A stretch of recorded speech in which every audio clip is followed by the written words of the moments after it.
Well, after many different fan theories, it would seem that everything that everyone has thought about the show is finally coming true.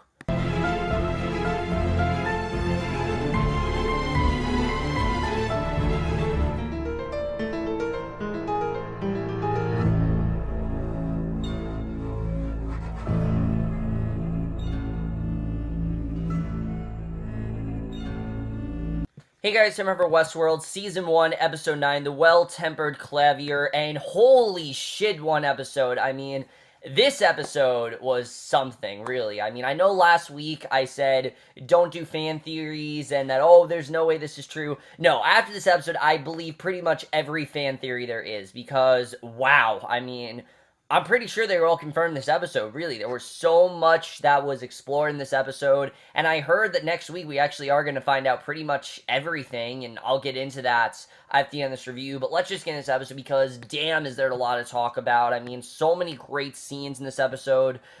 Just absolutely loving this show, and I can't wait for next week's finale, but let's just get right into it. So we start off with Maeve. She's getting interrogated by Bernard, and Maeve lies to Bernard and says she actually slit Clementine's throat because she perceived her to be a threat to the guests, which triggered a Good Samaritan reflex. We know that's not the case. It was obviously to get her out of there. However, Maeve comes alive when Bernard checks Maeve's personality, attributes, and quickly reveals that she knows Bernard is a host, which would make sense since Maeve knows all that stuff that's going on now, and she shuts Bernard down using her newfound powers of persuasion, but says that she won't erase his memory because that's what the humans do. And ultimately, Maeve has Bernard send her back into the park so she can meet with Hector and his gang. And the way that she actually has power over Bernard, it makes sense because, you know, Bernard actually is a host, as we know. She seems to have tons of power when it comes to hosts, and it would make sense why she has power over him here. Now that we know that he's a host, it definitely makes sense there. And so he does send her back to go with Hector and his gang. So as we know, last week, you know, Logan came up to William, and it's been the last time since they saw each other in a while. And William, as you know, has exponentially changed since Logan last saw him, and that's a big part of this episode, is how different these two have really become. You know, the white hat and the black hat sort of situation. And William tries to explain to Logan that Dolores has somehow become self-sentient, and he doesn't know how, but that's exactly what's happened to her. And he asks Logan to help get Dolores out of the park, but Dolores wonders whether getting out is so wonderful if the guests keep clamoring to get back in. And that's really something that I think the show has explored really well this season, is that we don't really know what's out there. That's something that I don't really think they've talked a lot about. But yeah, we don't really know what's out there in the outside world. We know that, of course, you know, there's definitely cures, and that every single, you can't get sick, you know, the sicknesses and stuff like that are completely evaporated because every cure is available. But we don't know much else about the outside world. But all we know is that every single person, or most people, want to come into Westworld, and we don't really know why, but Dolores really does have a point there that, you know, if people keep going to Westworld, maybe the outside world really isn't that great. And a lot of people are thinking that they're going to explore that in Season 2, which I'm going to get into, but Logan says he's going to help William, but not in the way he wants, and then he drags Logan away, so clearly he's going to try to get William to go back to his fiancée, because that's how this all started out, and basically try to jog his memory, and basically try to get him from losing his mind, because he kind of is losing his shit, but again, you can understand why. But Bernard then sneaks into Ford's office. He asks Ford to meet him in cold storage, and Bernard confronts Ford and reveals that he knows that Arnold wrote the more elegant parts of his code. And Bernard asks Ford to give him access to all of his memories so he can meet Arnold. And Ford warns Bernard he might not like what he finds. But Bernard gives Clementine 1.0's gun because they never reset her prime directive to kill people. And again, remember, they made her kill people before to help persuade Ford to unlock his memories. And that's a big part of this episode. And Bernard actually falls into his memories. He wakes up in a hospital room next to Charlie, and he slowly relives his memories and realizes that he killed both Teresa and Elsie. He actually did kill Elsie, and remember, you know, Ford erased all of this from his memory, but I like that Bernard is finding out what's going on here. And after briefly waking up, he tells Ford to send him back because he wants to know everything that's going on. You know, he doesn't just want to know a little bit, he wants to know pretty much everything. So Logan drags William in front of a campfire, and he goes on this rant about how William has totally forgotten about his sister, and Logan shows William a photo, the one that Abernathy found in the pilot episode of William's fiancée, and then says that he's not the first person to fall for a host, and And that was very interesting to see. We know we saw that, but we haven't seen that picture, as we know, since the first episode. So to see that come back here definitely makes me think that that whole theory about William and the Men in Black being the same could honestly be true. I mean, things like this definitely make me think that. I mean, why else would Abernathy have had that photo? And Logan grabs Dolores, tells her to convince him that she's a real live girl, and then stabs Dolores in the stomach and to show off her more mechanical innards to William. And as Dolores lies bleeding on the ground, Dolores tells Logan that Arnold made this world beautiful, but humans kept running it, and she then grabs a gun. She then actually grabs a knife, not a gun, and she slashes Logan's face before making her escape, and just seeing the damage that she can do, I think was definitely very interesting to see, and definitely I think is going to play a big part into this, definitely. So as Dolores runs away, Arnold tells her to remember, and she suddenly isn't bleeding anymore. So again, we know that hosts very quickly, if they bleed out, and then they have to go back to headquarters and everything, but somehow she's not bleeding anymore. We don't know how, but Maeve then approaches Hector with a gun, warns him that one of Hector's posse, the girl with the snake tattoo, aka Armistice, who, for some reason, is the main character. I don't really know why. We've barely seen her, but that she's about to kill him. And after Maeve's prediction comes true, Maeve offers Hector a partnership. She wants to ride into hell and rob the place blind. And when Maeve tells Hector to stab her if he doesn't want to follow, it triggers Hector's past memories, and he agrees to come. So Hector and Maeve start to wake up. Hector asks how they get to hell, so Maeve sets the camp on fire while they continue to have sex, and it seems that she genuinely does want to get out of there, and that she wants to get him out of there as well, so I really do like where that's going. And the sex scene between them wasn't really a sex scene of just sexual desire. I saw this more as like a way that these two get to know each other, get on good terms with each other and agree with each other. I just thought it was a really well done scene, and also did show, that Maeve really does mean it when she wants to leave. And Logan then approaches William with a bottle of rum to reconcile with him, and asks if William now realizes that the place isn't real, and William apologizes for getting so caught up, so Logan unties him, and Logan says that everyone gets very seduced by Westworld, and then says that they had a real bonding experience together, and they hug it out, and it seems that Logan's actually gotten on William's good side, that maybe he might actually get on good terms with William, possibly. We don't know if this is actually true, but that's what it seemed like to me. But Teddy then wakes him in a camp surrounded by Wyatt's followers, and the blonde woman, Angela, tells Teddy he can find Wyatt in Escalante. Now, it is important to note that the woman that we saw here, Angela, is actually the same host that introduced William to when he first came to Westworld. So again, that's another connection that could be that William and the Men in Black are in fact the same person. That's another connection that shows that. But the place that Teddy and Wyatt massacre in the past, as we know, and Teddy recounts the massacre, but the women force him to remember there was actually a past memory in which Teddy, as a sheriff, shot up the entire town, and the woman then kills Teddy after telling him that Wyatt will meet him in the city, swallowed by sand. And after the Man in Black reveals that he's been to the city, swallowed by sand, the woman then knocks him out too, and we know that the city, swallowed by sand, is in fact the new design that, the new storyline that Ford's trying to create. So again, this definitely makes me think that that possibly could be in the past too. I don't really know. I mean, we'll have to see what's going on there. I don't know if the Man in Black knows about the city swallowed by sand or what's really going on there, but we know that Ford does want to create that. Like, that's his next, that's the whole thing that the movers have been doing, whatever you want to call them, the people who work for him and everything. They've been trying to, they've been trying to design the city swallowed by sand, but I think it's very interesting where that's going to go. But the next morning, the Man in Black wakes up with a rope around his neck. The rope has been thrown over a tree branch and then tied to a horse, so if the horse walks away, he will in fact be hanged, which is pretty crazy to think about. And the Man in Black then slowly makes his way over to Teddy's body. He grabs a knife in his gut and cuts himself free just as Charlotte walks up to him. And this is a very interesting scene. Charlotte explains that the current situation to the Man in Black and says that she wants his vote to help push Ford out of power. And the Man in Black says he's interested in someone else's narrative, so he doesn't mind if Ford gets booted out, but warns her not to interrupt him again.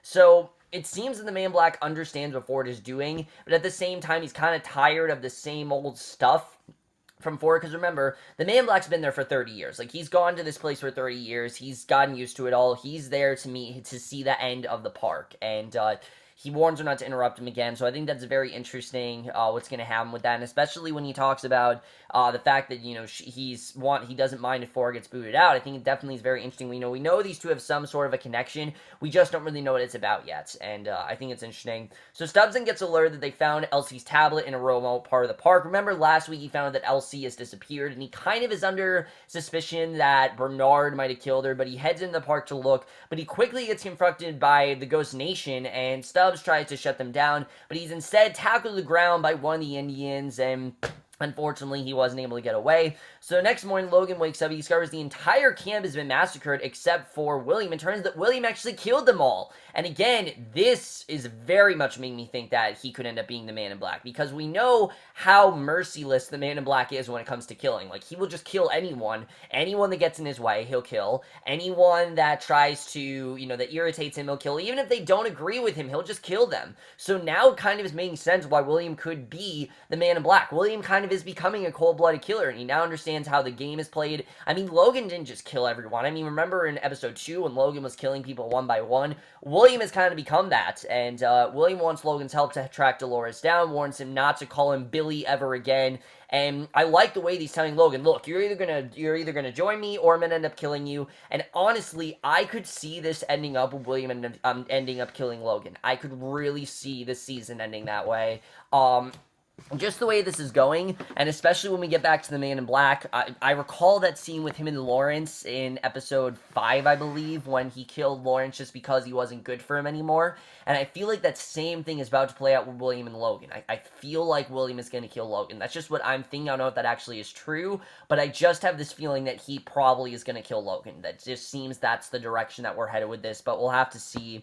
But as Bernard continues his trek into his past, he remembers when Maeve came alive for the first time and realized that the host can actually come alive. And Bernard also remembers his first conversation with Ford about Arnold, and I just thought this was just so well done, the way we got into his head and saw everything that Bernard is going through, you know, seeing what's going on with that. I just thought all that was really interesting. So as Bernard and Ford's conversation takes place, we see Dolores. She heads into the original Westworld town and walks into this church, and she sees dozens of hosts trying to recall their own past, who clearly have forgotten their narratives and are starting to remember what they were. So Dolores walks in the church's confessional, which turns out to be an elevator into the original Westworld park, and she sees a young Ford looking for Arnold and follows him down into Ford's original workshop. And as you remember, the last time we saw this, of course, was that flashback with Ford, and we've seen this before, but meanwhile, Ford hands Bernard a picture of Bernard's son and explains that Bernard's backstory was an homage of sorts, and essentially what I thought was going to happen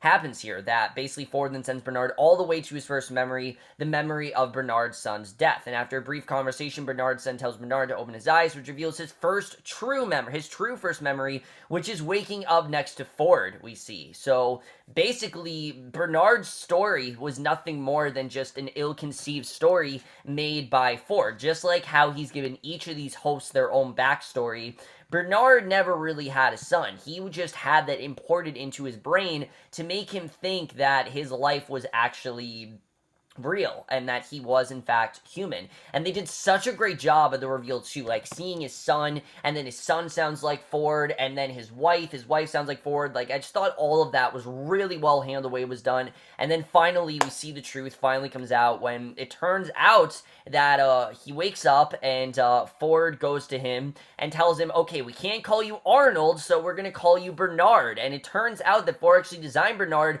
after Arnold, using all of Arnold's original mannerisms, and that Arnold was in fact Jeffrey Wright. Like, Jeffrey Wright, as the actor, you know, Arnold was the original Bernard. And the episode ends with Dolores talking to the real Arnold in Arnold's workshop, and this changes everything. This definitely makes me think that the conversations we've seen that were Dolores and Bernard were actually Arnold and Dolores. And Dolores says that the maze was supposed to bring her joy, but that's nowhere safe. Arnold tells Dolores to remember, and then she realizes that her hallucinations are just memories because she actually killed Arnold, we find out. That, she's just seeing this because of the guilt looming in on her now. We don't know what prompts her to kill Arnold or anything that happens there, but she did in fact kill him. Then we get to the ending here, which this is definitely something I definitely want to talk about. We see Dolores walks out of the confessional just in time for the Man in Black to walk into the church, and Dolores asks if it's William. He says hi to Dolores, and Dolores is completely horrified by what's going on here. So again, this definitely makes me think that this could very well be William. Just the fact she called him William, I don't really know though. But Bernard says he's going to find all the sentient hosts and free them because he's tired of Ford controlling everything. He wants to get them out of there, but Ford warns that they won't trust him because he's helped oppress them for years. Again, Bernard's been under the notion that that he has been a human, and he's always thought that. So by Ford telling him that he's not able to free the hosts and everything, by him knowing this really changes things for Bernard. Now he wants to free them, but Ford explains that the outside world won't trust him, and that Bernard is in fact the real threat. And Bernard tells Clementine 1.0 to pull the trigger, but she actually doesn't. It turns out that Ford built a backend into Clementine's code and was in control all this time, we find out. So Ford hoped that Bernard would choose to rejoin him of his own free will, but he sees it's time to wipe the slate clean, and Ford then forces Bernard to put the gun to Bernard's head, pull the trigger, and the episode ends with Ford walking away. Bernard literally shoots himself just as Ford ordered him to do, right as Bernard was about to save everyone and fix everything. We end with Bernard actually in a state where he might have actually just killed himself, and that is the way the episode ends. Insane stuff overall, but let's just get into this episode and where I think we're going to go in the finale, because honestly, I have no idea.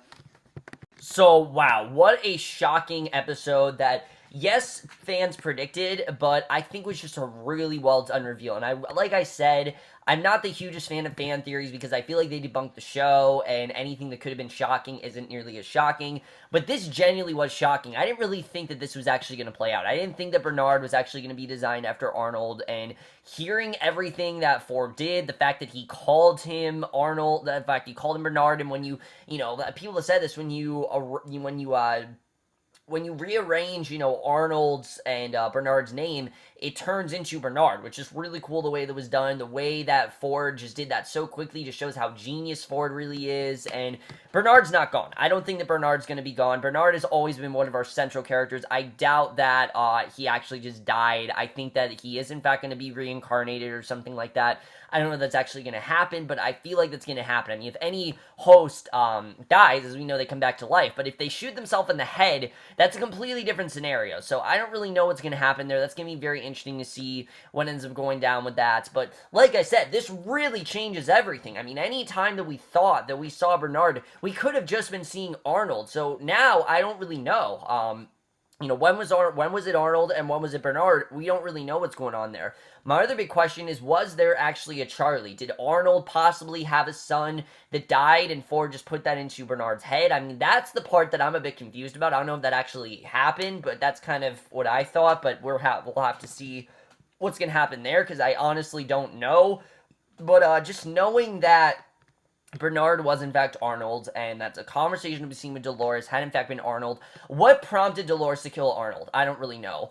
I'm personally thinking that Dolores was under Ford's control, and that Ford told Dolores to kill Arnold because Arnold was disagreeing with him, and that he didn't feel like Arnold was of any use to him, so Dolores killed him, kind of like what he did with Teresa. I feel like that's kind of the situation that happened with Arnold. I'd like to think that Dolores was the original Bernard, basically. Like, Dolores did things for Ford, that Dolores, Ford tried to help Dolores, like, Ford tried to get Dolores to do things and things like that. That's what I'm personally thinking. I just couldn't really think of another instance where she did that. But as we know, she is kind of becoming a cold-blooded killer of sorts. I mean, the way she's killing people and just mowing down people one by one, I think is very interesting to see where that's going to go. But this whole thing with her and the Man in Black, I am 100% convinced now that the Man in Black and William are the same person. It's taken me a while to believe this theory. But after this, I can't see another theory. I just can't possibly think of something else that could be going down here. It has to be that the Man in Black and William are connected. I mean, just think about it. The way that he saw Dolores, and she thought that he was William, and then you go to the scene with William and Logan, they just seem very much alike. Like, William is becoming the Man in Black very quickly, and I could definitely see that happening here. But I will say that if we are getting flashbacks, I do think they're going to end after next week's episode. Like, I don't see William and Logan lasting much longer. I think their storyline's about to end next week. In fact, I heard that we're going to find out most of everything that's going on next week. Like, there's not really going to be an open ending, which is interesting. But like I said, I do think that we're going to end the season with William killing Logan. It just seems like the logical way to go. If William's killing people, then I think Logan is someone that he's going to have to kill. I mean, we know how much William said that he's wanted to do stuff to Logan for years. Like, he's always hated Logan. He has never liked the way that Logan treated him, but he's never really had the confidence to do so. And Westworld has given him the confidence. I feel like it's also given him the confidence to kill William. And to kill Logan. I think that's exactly where we are headed with William and Logan overall. I think it's probably going to end with William killing Logan by his own hand, but we'll have to see. If not that, then he's going to try to get Dolores to kill Logan, but I just feel like that's a bit of a stretch, as we know they're not supposed to kill guests, but we'll have to see. That's definitely going to be interesting. That whole scene with the Man in Black and Charlotte is very interesting to me, because we don't know what happened with William after he left Westworld. Again, if we're going with this story that William and the Man in Black are the same person, there's a lot of stuff we don't know. There's a lot of stuff that's just missing, especially the whole thing of, what happened to William after he left Westworld. Did he go to Ford? Because we know he's been there for 30 years, and we know that he's never gone to the end of the park, so we don't really know what happened, but we also know there was an incident that occurred 30 years ago, and I'm thinking that William and Dolores were the direct cause of said incident, and definitely, I think we're going to see that play out next week. The maze is definitely happening next week. I mean, I just feel like that's where we're headed. We've heard about it all season. We're going to see that next week. I don't know in what capacity, but we're going to see that in some way. But that's definitely going to be very interesting what ends up going down with that. Now, Bernard possibly killed Elsie, and we did, in fact, see him grab her in this episode. But again, we don't really know if she's dead or if he just tried to kill her and stopped himself. I'm going to say that she's dead, but whatever's going down with Stubbs, I don't really know what's going to happen there. I feel like Stubbs is going to get himself killed, because if Stubbs starts to think that something's going on with Bernard, Ford will absolutely kill him. In fact, I could see this ending with Ford killing every single one of the staff members. I don't know if that's going to end this season that way, but I feel like people don't really like Lee very much. Like, I've heard most people say that they don't like Lee, that they want him to go. Stubbs hasn't really been given much to do.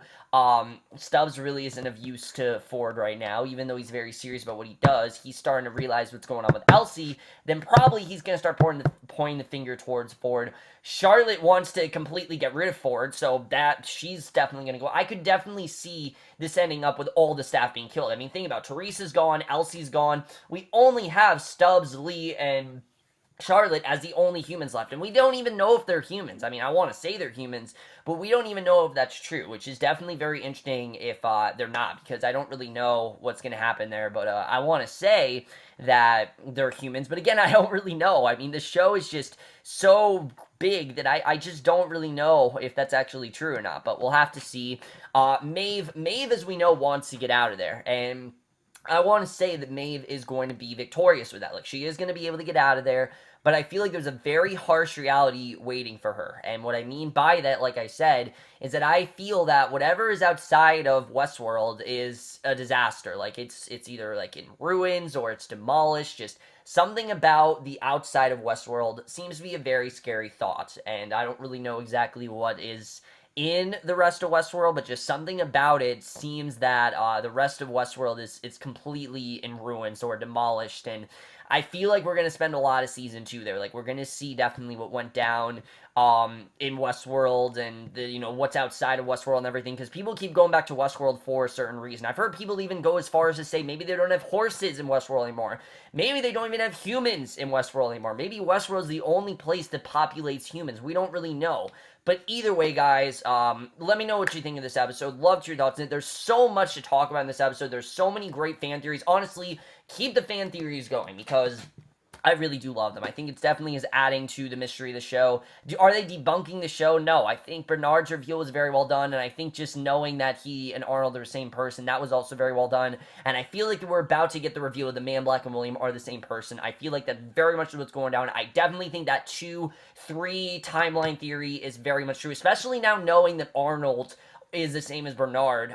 We're definitely doing with 3 timelines here. Like, definitely the scenes with Dolores and Bernard were actually Dolores and Arnold. Those were definitely of 35 years ago. Definitely, I think that went down there, but I don't really know. Either way, guys, in my review, hope you all enjoyed. Let me know if you guys saw this episode. Love your thoughts on it. We'll see you guys in my next video, which will be for tonight's episode of Supergirl, which is also part 1 of the Heroes vs. Aliens crossover, and we'll see you guys for that. Okay, bye.